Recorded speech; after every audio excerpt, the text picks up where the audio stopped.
Good day and welcome to Agenda. Sitting in for Sita Beltran, I'm Danie Laurel. You're watching One News, all sides, all the time. Now here is today's starter quote that will hopefully give us all a boost. Focus on the step in front of you and not the whole staircase. Now let's turn our attention to the front page of today's Philippine Star. The Marcos administration and the National Democratic Front of the Philippines have agreed to start fresh negotiations to the decades-old armed conflict. In a joint statement dated the 23rd of November, the two sides committed to achieving a, quote, principled and peaceful resolution. With this, Presidential Peace Advisor Carlito Galvez Jr. expressed hope that a final peace agreement is achievable within Marcos's term. Now, the Senate approved on third and final reading the 5.7 trillion peso national budget for 2024. 21 senators voted yes to the budget bill, 0 voted against it, while 1 abstained. That was Senate Minority Leader Coco Pimentel, who objected to the use of presidential certification in the budget. The budget plan will now be brought to the bicameral conference committee of both legislative chambers. Sunshine Media Network International, or SMNI, is set to face a probe by the House Committee on Legislative Franchises. This after SMNI hosts claimed that House Speaker Martin Romualdez had spent 1.8 billion pesos of travel expenses. SMNI is owned by religious leader Apollo Kibuloy, who is also wanted in the United States for alleged human trafficking. The National Security Council, or NSC, has allowed the Christmas convoy in the West Philippine Sea. Atin To Coalition will lead the said convoy, which aims to bring the Christmas cheer to the troops stationed in the area. We will discuss more about this planned excursion in a few moments. And the Philippines' beloved and only elephant Mali has passed away at the Manila Zoo. Mali arrived in the Philippines in 1977 as a gift from Sri Lanka. The said elephant is believed to have been 49 years old at the time of her death. Now, the Philippine government has allowed a civilian group to push through with its planned Christmas convoy in the West Philippine Sea. This, however, comes amid heightened tensions in the area. Let's discuss further with our first guest, but first, let's watch this video. The National Security Council has greenlit Atin To Coalition's convoy that's planning to sail through the West Philippine Sea this December. The Christmas convoy, which will bring gifts and donated supplies for the troops, is headed for Pag-asa Island and will only pass by Ayungin Shoal. The NSC said that bringing the convoy to the BRP Sierra Madre in Ayungin is not advisable due to safety concerns. This trip comes at a time when tensions are high in the West Philippine Sea. And amid all these, Defense Chief Gilbert Teodoro said that bilateral talks with China on the West Philippine Sea is illogical to hold at this time. Teodoro said bilateral discussions with Beijing would not be fruitful until there is no concrete proof of China's sincerity. The defense chief also recently urged all military veterans from 10 ASEAN member states to promote strong multilateral cooperation, as well as support a free and open region that respects the rule of law and resolves disputes peacefully. Is the Marcos administration trekking the right path with its foreign policy? Let's discuss that further on today's Agenda. Jaime Naval is an assistant professor at the UP Diliman Department of Political Science, a keen observer on ASEAN affairs and Chinese politics, among others. Naval has represented the Philippines on issues relating to regional security and strategic management. He obtained his master in public policy at the National University of Singapore, where he graduated as class valedictorian. Now, good morning, Assistant Prof. Jaime Naval. Welcome to Agenda. Good morning, Danie, and good morning to the viewers of the program. Prof, let's talk about this trip, which was initially asked not to push through. This is, of course, a civilian group that is going there to specifically bring Christmas cheer to the troops stationed there. And the National Security Council previously said, no, that's not a good idea. Now they've changed their mind. In your opinion, is this a good idea? Is the safety situation there, secure enough that civilian groups can start going to the West Philippine Sea areas? Well, first, I think it was a week ago or so that it was turned down. Rejected might be a harsh word. But then came, if I read correctly, last Friday, but only announced yesterday, the NSC and maybe the larger task force in the West Philippine Sea gave the green light. So we processed the idea of having a convoy. In fact, the proposal to go for it by a group of civilians at ito. If at first NSC turned it down, my question is, what makes it approved eventually? Correct. Yeah. If you turn it down, from one vantage point, I would imagine the safety and further complication of the continuing tension would be some of the reasons you could right away cite. But then that it was given a green light, it's like, while there's some kind of flip-flopping or ex post facto evaluation, which makes us think, did they really study this? Because in the first stage, from a policy perspective, you should not have turned it down if there was this probability that you would approve of it later. Correct. But having done that turnaround, some of my initial concerns would be, yes, the safety, and also we have been telling China not to do more provocative acts.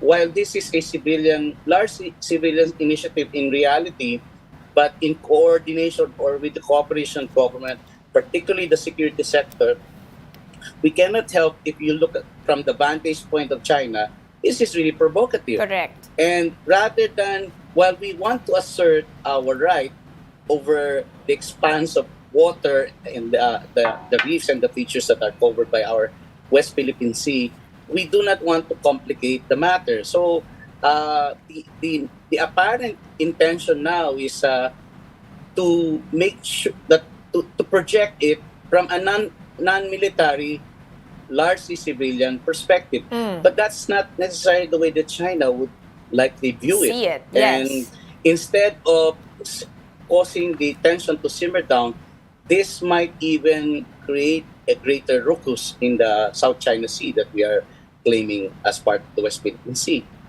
So you cannot just say, this is just to bring cheer to the troops and fisher folk, diba? Just by virtue of the name of the coalition, Atin To, already seems to signify, at least according to you, a political motive that civilians can go there. But until this dispute, and it might take years, decades for this to be resolved, does that mean that the civilians should not take a role in this awareness campaign? Because this is more of an awareness campaign. Wala naman silang diplomatic role, diba? It's just bringing awareness. Is this not an advisable thing for civilians to do? The role of the government has this phrase about whole of nation approach, and in fact, this can be appropriately invoked as illustrating that it's really a whole nation approach. But then there's such a thing as timing, and the manner upon which the entry, particularly physically, of the civilians will have to be factored in. I, for one, am one of those who've been pushing that we have our position, a government position on the South China Sea or in the West Philippine Sea, but have we co-opted and do we really reflect the position of all the other stakeholders, particularly the fisher folks, the coastal municipalities, and other stakeholders in our region? This is, in fact, an assertiveness from our democratic upbringing, an assertiveness of civil society to be directly involved in not only in decision making but even in projecting the Philippine position. Kaya lang, I have some reservations as to the timing. We could do it at another time, and also we have to iron out more clearly. Hindi pwedeng parang nagtatayo ka ng bahay kung maisipan mong extension without a master plan. Is this part of a master plan, or is this a knee-jerk reaction?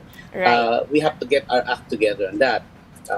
And throwing up a convoy, but when we know the details that are being shared with us as to the convoys, they won't really be able to go to the troops themselves.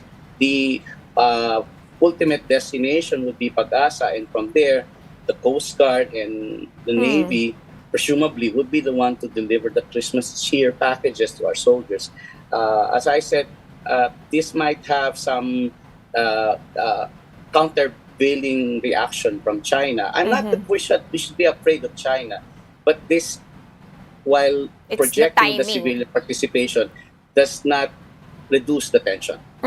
But what about from the point of view of the fisher folk and the people stationed there, the soldiers? Would they appreciate this boost in morale and just general support? Kasi napaka-isolated nila doon.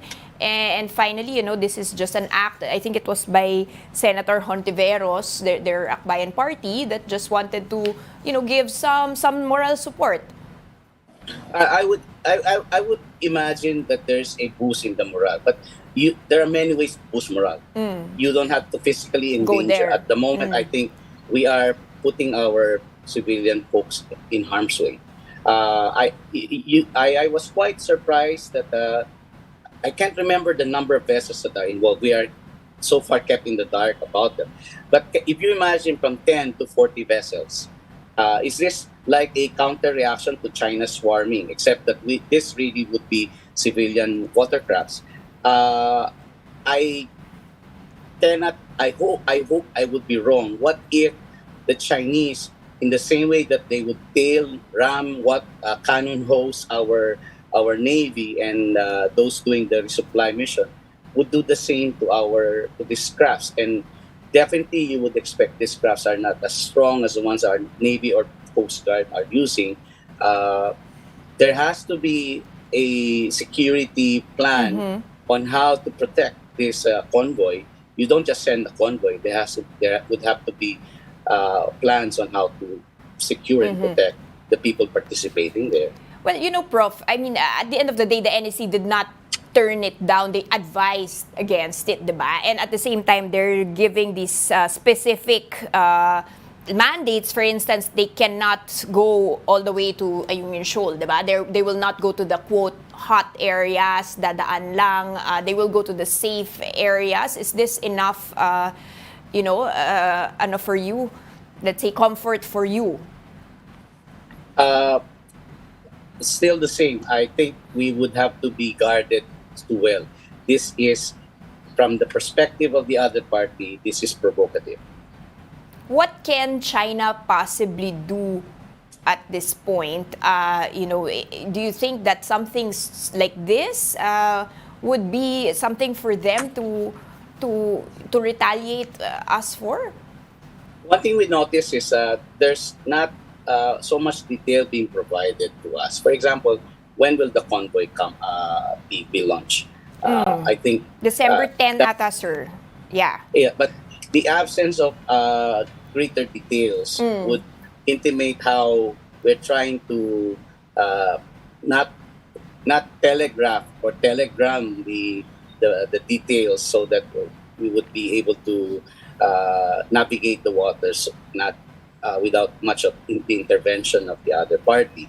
But from experience, for example, from the swarming that we've had, what if swarms of the Chinese militia vessels would come there?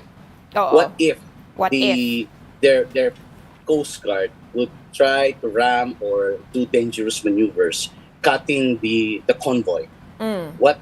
These are realities and capabilities that we have to contend with, and they have been done before, as far as even our official boats. So now, these are civilians in their not so strong or not so formidable vessels. I wonder, at the operational level, this has to be taken care of so much. Also, I wish I could ask the NSC, as Assistant Secretary Malaya, will there be any participation by foreign forces like the United States or Australia or Japan? Is that something that we have in mind or we have on standby? There are many permutations to this convoy and the implementation of this. Cheers to our troops in the West Philippine Sea. The president is the chief architect of foreign policy. No? Why do you think he's not getting involved in this specific convoy? Does he even have power to say, stop this, don't do this, especially as he's already having some level of bilateral talks with China? As chief architect of foreign policy, uh, the president, part of the communication plan would include being quiet or to be talking about it. At the moment, when it comes to the negative developments on the West Philippine Sea, particularly at the highest level, we would see that the track record of the president is, as far as negative or bad news is concerned, he keeps quiet about it. However, Okay. when it comes to meeting his counterparts, for example, through the APEC or on the bilateral, we get news that he has talked about it and he is very assertive even at that. I think in this aspect, it is all right for the president at the moment to keep quiet about it. Let the operating units, the concerned departments, deal with it at the moment. You have to give the president some ground as a buffer in case he would have to speak later or not speak at all. Okay, specifically, Prof, in your opinion, as let's say an analyst looking at this dispute for a very long time, has the president made significant progress, strides in resolving this? Because even from the small, from water cannons to maneuver exercises, regardless of these discussions, regardless of the silence, nangyayari pa rin. There are two ways to view it, Danny. No? One, let's you have to have somehow a benchmark or a baseline to comment on that. For example, during the time of President Duterte, we thought that nothing was happening, that all was peaceful and there were no disturbed waters in the West Philippine Sea. But then, belatedly, we discovered it's just that things were kept under wraps. Okay. Now we have a more open and transparent policy, if Okay. not a strategy in dealing with the West Philippine Sea. I would think that while the issue cannot be resolved by the initiative of one country, it has to be from a multilateral level or mini multilateral, even starting at that. That the president has been clear in reversing, if not going on the other side of the spectrum compared to his predecessor, is an indication that first it's different, but Okay. second, how do we implement this policy, reversing the earlier one of President Duterte, by seeking support not only from our allies, not only from the other major powers in the region, but even echoing and announcing to the rest of the world uh, by giving the go signal to the Philippine Coast Guard and the PND that this would be that the developments in the West Philippines would be circulated through media, particularly by video. Okay. So this was not happening Happening before. before. Okay. So this projects an a trait of transparency, and it's consistent with our position not only because we are asserting it, but consistent to our position as far as our democratic ideals regarding accountability and transparency. So, in that sense, you have to give credit to the administration, to the incumbent president, particularly. Okay, let's hold that thought. We need to go for a quick break, but stay tuned as we continue to discuss today's agenda after this break. Keep it here on One News.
Welcome back. You're still watching Agenda. Sitting in for Cito Beltran, I'm Danie Laurel. Now let's continue our discussion with Assistant Professor Jaime Naval of the UP Department of Political Science. Hi, Prof.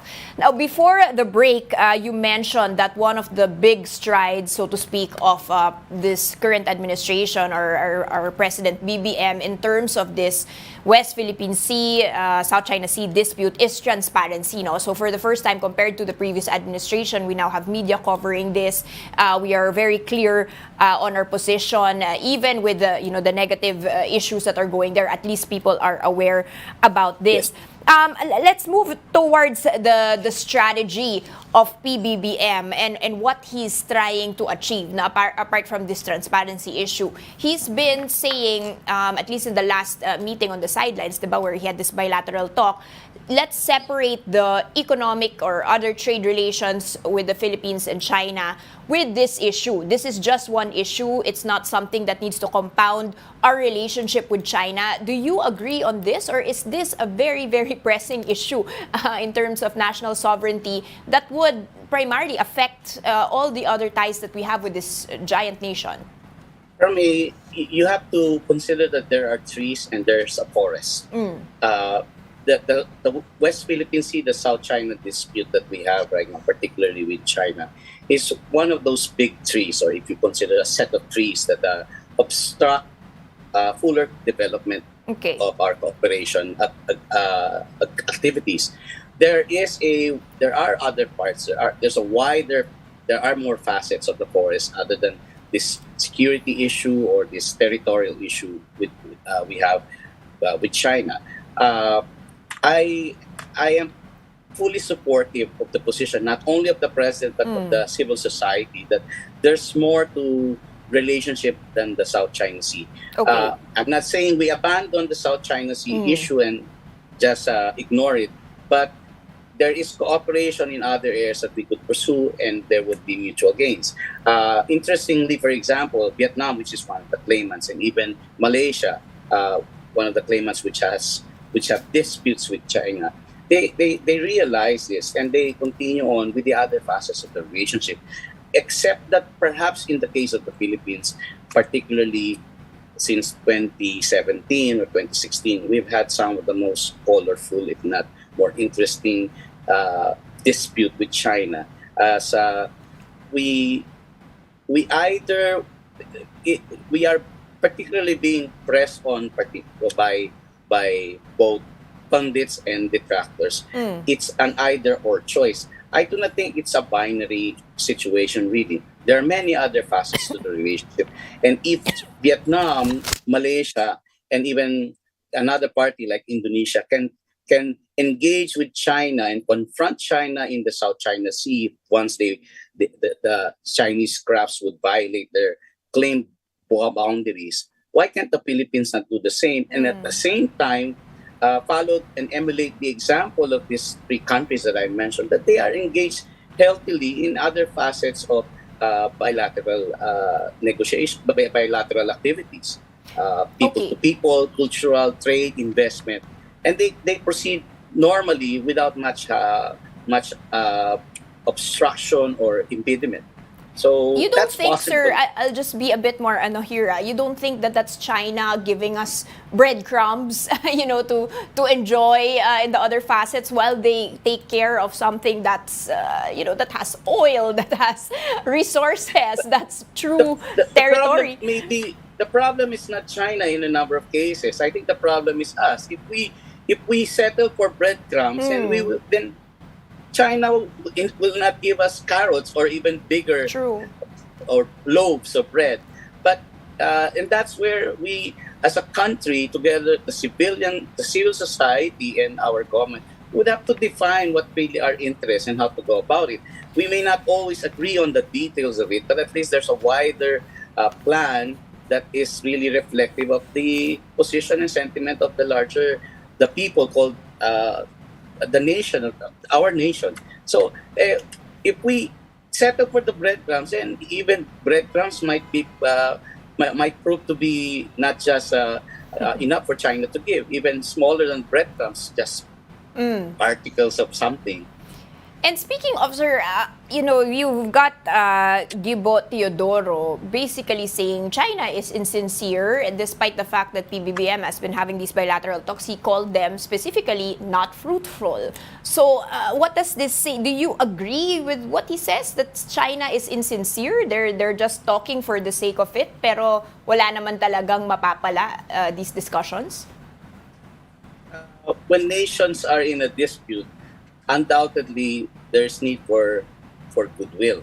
And if there's a mala fide, then you will have people, particularly functionaries like Secretary Ibo Chodoro, who rightly so, because he's from the Defense Department, who would have to say speak his mind.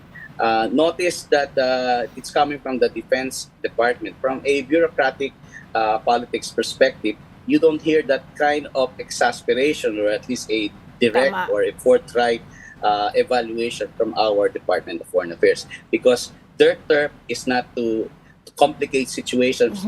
But I admire as well the DFA, particularly in the at the current juncture, that they have been quite candid and firm in dealing with China.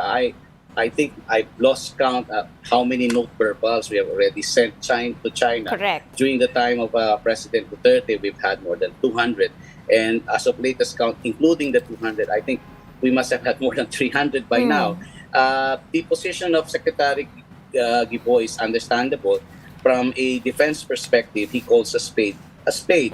However, we have to go back to still the dynamics of this interaction is that we have to sit down again, but not necessarily the way that China would want bilaterally. They've been trying to box us into bilateral ever since 2016, or even when we were having before Scarborough erupted.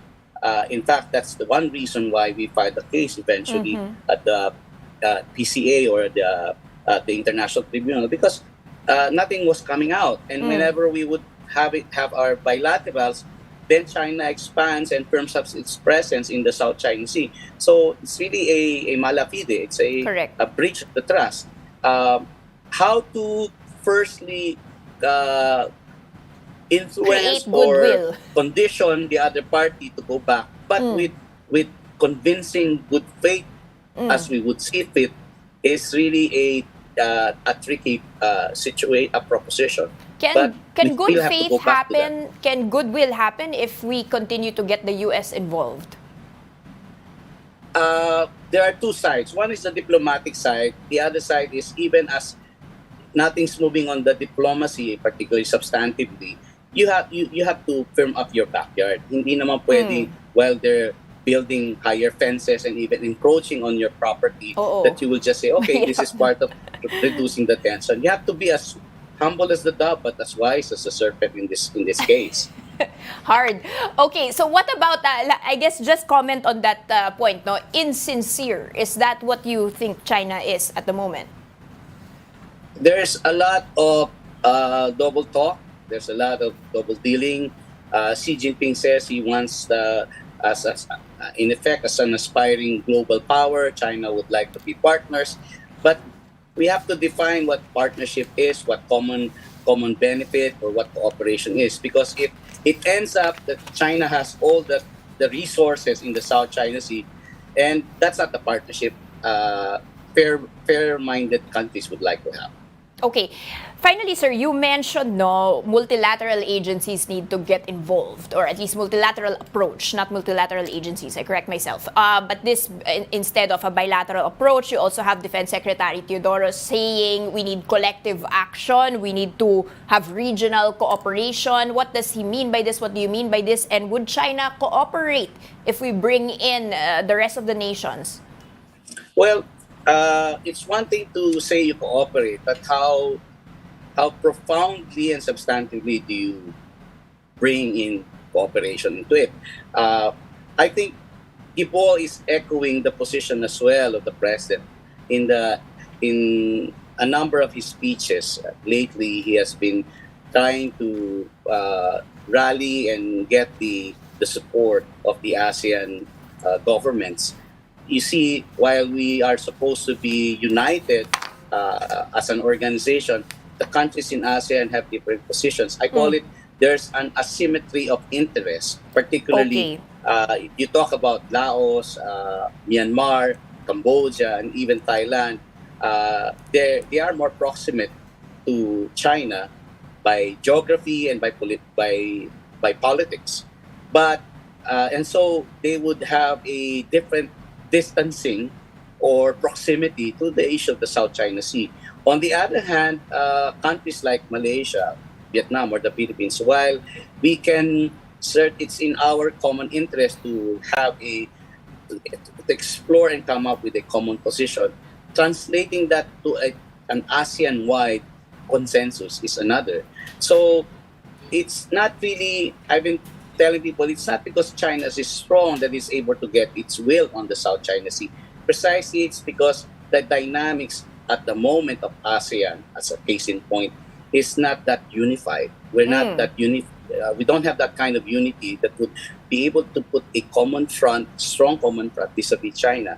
And that is something that our leaders would have to master and uh, navigate, but that we are right now hopefully being consistent, unlike in the past, in saying this is beyond a bilateral concern.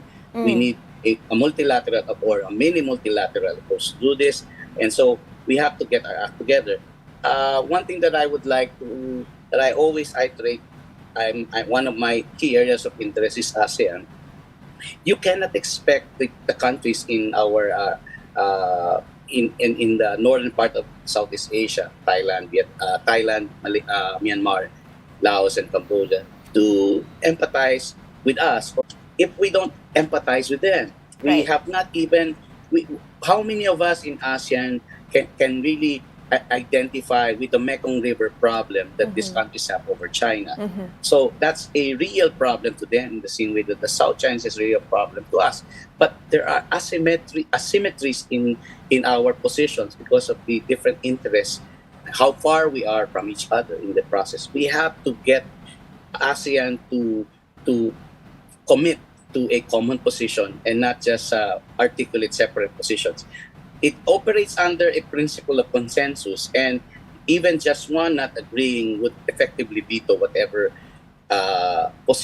common position you are forging for the association. We All have to right. get ASEAN. I think that's one of the messages that Secretary Gibo and even President Marcos would like to hammer on, and diplomats and even the rest of the government would have to put their acts together. How do you get to compel ASEAN to act together? It's not the problem is not China really. Firstly, the problem is us. We have to get our acts together.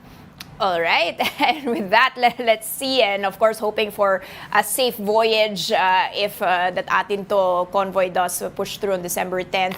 Thank you so much, Assistant Professor Jaime Naval of the UP Department of Political Science, for all of your views today. We will take a short break. Keep it here on Agenda on One News, all sides, all the time. Thank you.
The health department is on the lookout for new pathogens that could have caused the increase of flu-like illnesses in the country. As of November 11th, over 182,000 cases of flu-like illness were reported. Good thing though, the rate of case increase is starting to slow down. In its latest data, the DOH reported 10,000 cases from October 15th to 28th. That's 20% lower compared to the 2 weeks prior to that. Health Secretary Eric Tayag said, some of these cases are caused by COVID-19, while some are linked to influenza A or B. What are the government's next steps and efforts to slow down the increase of flu-like illnesses in the country? Let's discuss this on today's agenda. Infectious disease specialist Dr. Eric Tayag currently serves as Department of Health undersecretary. Before this, he was the director of DOH's Knowledge Management and Information Technology Service. Tayag is also known to the public as the dancing doctor for using dance in promoting government health programs. Welcome back to Agenda. Sitting in for Cito Beltran, I'm Danie Laurel. Now to further discuss what we just watched moments ago, we have Health Undersecretary Eric Tayag. Good morning, Yusek. Good morning, Danie.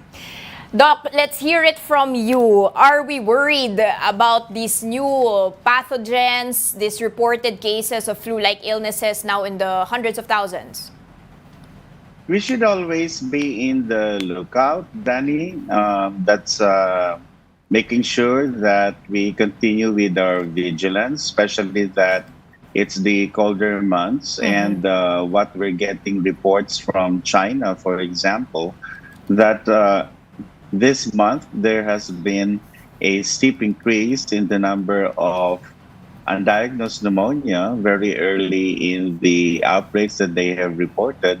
But now it's becoming clear that there are several pathogens responsible for this increase in the number of cases affecting many children and becoming a burden to many hospitals in China.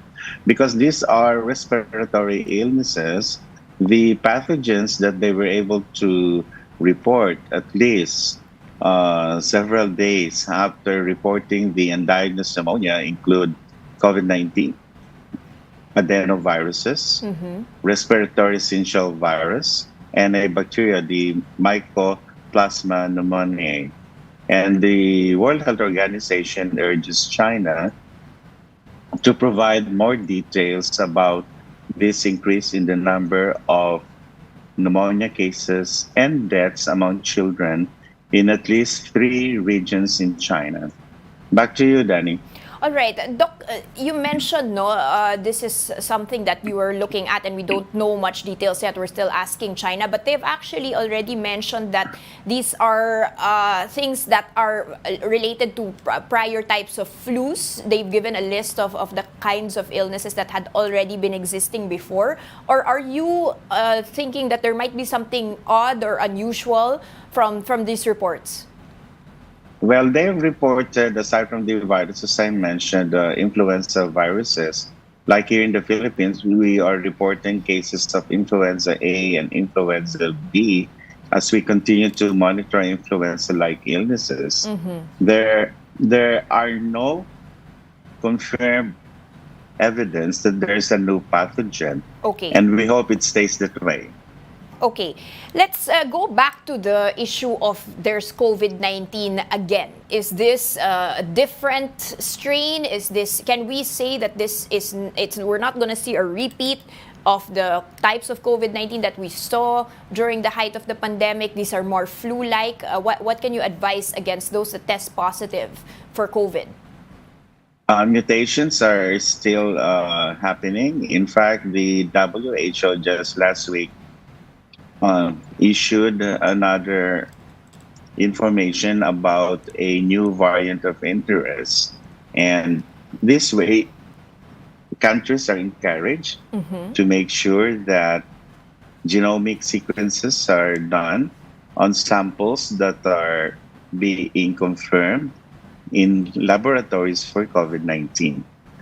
So it is very important that the public is aware that COVID-19 is still one of those that you can be infected with. alongside with influenza viruses. With the vaccination rate in the country, is COVID-19 still a threat? At least, in terms of, just not just general health, but, for death or severe illness? We have not seen any unusual increases in hospitalizations. This is a good sign, Okay.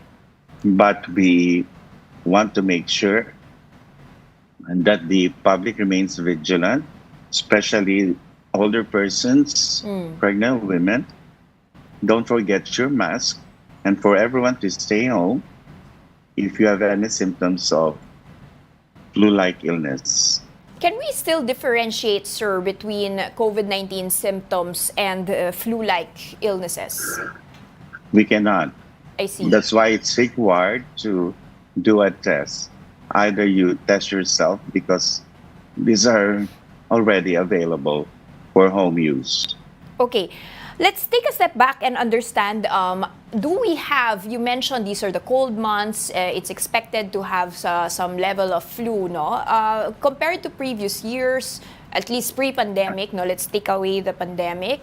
Are these numbers normal, or is there an increase in the cases reported of flus, or is there a decrease because maybe vaccines, flu vaccines, you've got medicines? What's the situation out least in the Philippines? Then in the flu season, the Philippines starts in June. This year, even at the start of the year, influenza-like illness have been reported as increasing in many areas in the country. Okay. So Why one of is the that, primary Doc? reasons Go one of the ahead. primary reasons for this is that we have already relaxed our restrictions. And so therefore there are many opportunities for people to move around and be in contact with other people who may have been sick and have not stayed at home, and so therefore had opportunities to spread any respiratory infection pathogen. Okay, so it's increasing in nature simply because people are relaxed, not going around with masks. Is there a possibility that protocols might be resumed in terms of wearing masks, or do you think that's a thing of the past? We have not changed any protocol. In fact, we have continuously advised the public that if you're an older person or you're pregnant, it's wise to use a mask in settings where there is a little bit of a crowd. And of course, those in health facilities should always wear masks. Okay, so self-care na lang at this point. No government mandates can be possible. Doc, let's hold your thoughts for a second. We will just take a short break, but keep it here on Agenda.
Welcome back to Agenda. Sitting in for Cito Beltran, I'm Danie Laurel. Now let's continue our discussion with Health Undersecretary Eric Tayag regarding this issue on the increasing numbers of pathogens or possibly flu-like viruses in the country. Yusek, the numbers reported have been slowing down. Are you looking at this as continuing to slow down, or with the holiday season, everybody going out, will this be increasing towards the end of the year? It's slowing down as far as reporting is concerned, Danny. It's possible that we'll be getting more reports. Please take note that reports are sent to the Department of Health on a weekly basis, so that when we'll know for sure if there really has been a slowdown, if we get newer reports and we post the results of these new reports coming to us. So we encourage notifications that are timely, and we want to make sure that local governments will have to be prepared, especially in the health facilities that they administer. And the Department of Health is always on our toes, so that if there is a sudden rush of consultations or admissions, hospitals will always be prepared, Danny. Yusek, just for our viewers here to understand, how can we report if we are not hospitalized? Are these reports just coming from the hospital facilities and clinics? No, it's not. Anywhere you have consultations at the point of care, these are notifiable diseases or syndromes. And so everyone taking care of patients who have seen patients with influenza-like illness will have to report these cases. And influenza-like illness would mean that there is fever, and this is accompanied by either sore throat or combination with cough or colds. Yusek, at what point would you be worried by the numbers? You mentioned earlier before the break that there is no mandate for masks. You're just encouraging, of course, the elderly or those with comorbidities to start doing these things that we used to do during the pandemic. But at what point the numbers, maybe, do you have a number figure, a rate of increase that you're looking at before you start being worried and before the health department would say, okay, let's start again, something more stringent? Okay, Danny, it works like this. For example, there are 5,000 cases reported this week. Okay. If they're scattered in many areas of the country, then we don't have to worry that much. But if there's a clustering in only one area or two, then that's a red flag, and that we have to look into immediately, because that signals an outbreak. Any unusual occurrence wherein it already surpasses the historical trends in a particular area is already an outbreak. Okay, and are our health facilities prepared this time around? Yes, our health facilities have been advised also to report, even as we speak now, even for COVID-19, we continue to make sure that these are reported to us.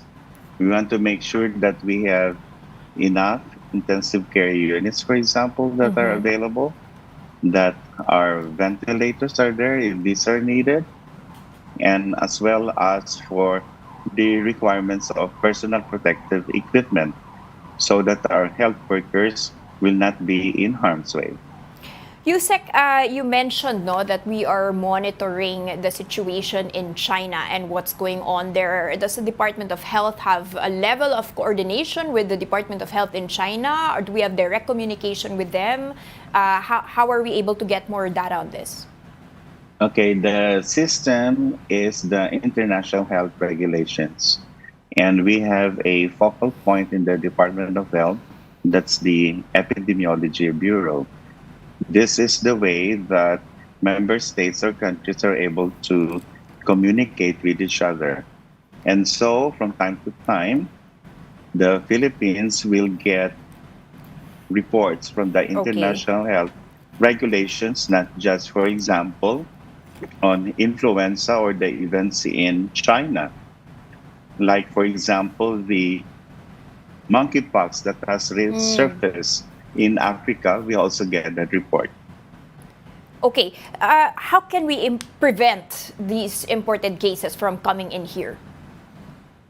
That's a good question. That's why the Bureau of Quarantine is responsible in our port of entries or exit so that they can remind travelers of how they will be able to contact any authorities for any signs or symptoms that can become suspect for COVID-19, for example.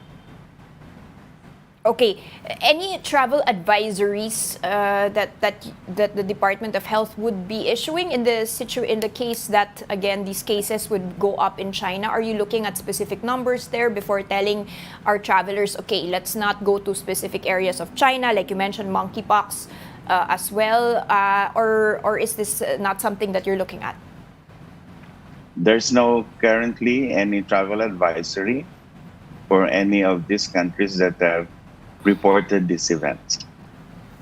Okay, Yusek, give us some tips here, no, for our viewers during the flu season. I know you already mentioned masks. You already mentioned maybe social distancing for those with comorbidities. But what about the normal citizens? What can they do? Is this even avoidable to get the flu at this point? Well, Danie, everyone is on a Christmas rush, so we expect crowds everywhere. Oo. And so Alam nga naman therefore, mag-mask kami, Yusek, in the Christmas yes. parties. Yes, of course. So if you think you are afraid, you're exhibiting symptoms, you can do your online shopping. Ang sad naman. And then if you really want to feel the air, so make sure you bring your mask if it's necessary to put them on. Okay. And don't stay 8 hours in a single place. Maybe 2 hours is enough. Okay. Then come the next day. Okay. So limit na lang the social interactions, especially if you're vulnerable. Last question. Don't visit and you're all there whole day. Why? You'll catch a cold. All right. And finally, Yusek, no, you are known to be the dancing doctor. Give us an idea of what you'll be dancing to or the dance programs you'll be having, maybe for the health department to promote a healthy lifestyle in this season. Meron ba? Right now, we have Biyaheng Kalusugan, Ligtas na Christmas. So for healthy food, healthy celebration, and iwas paputok. So watch out. All right, so watch out for the programs of the health department, and of course, stay safe and stay healthy during this Christmas season, and follow the advice of Health Undersecretary Eric Tayag in terms of enjoying but also taking care of your health. This is the time to enjoy, but also not naman extend your time too much in the social activities. Thank you so much for your time today. Go ahead, sir. And Danie, that should be high on our agenda. There you go. High on our agenda this Christmas. Watch out for the flu and don't give around the flu to other people, especially since there may be vulnerable people around you. The senior citizens should get your flu shots. It's free. Tama. Get your flu shots. Make sure those are updated. Thank you so much for your time today, Health Undersecretary Eric Tayag, and have a healthy Christmas ahead. Thank you. You too. And that was today's agenda. This has been Danie Laurel. For the latest, stay tuned here on One News, all sides, all the time.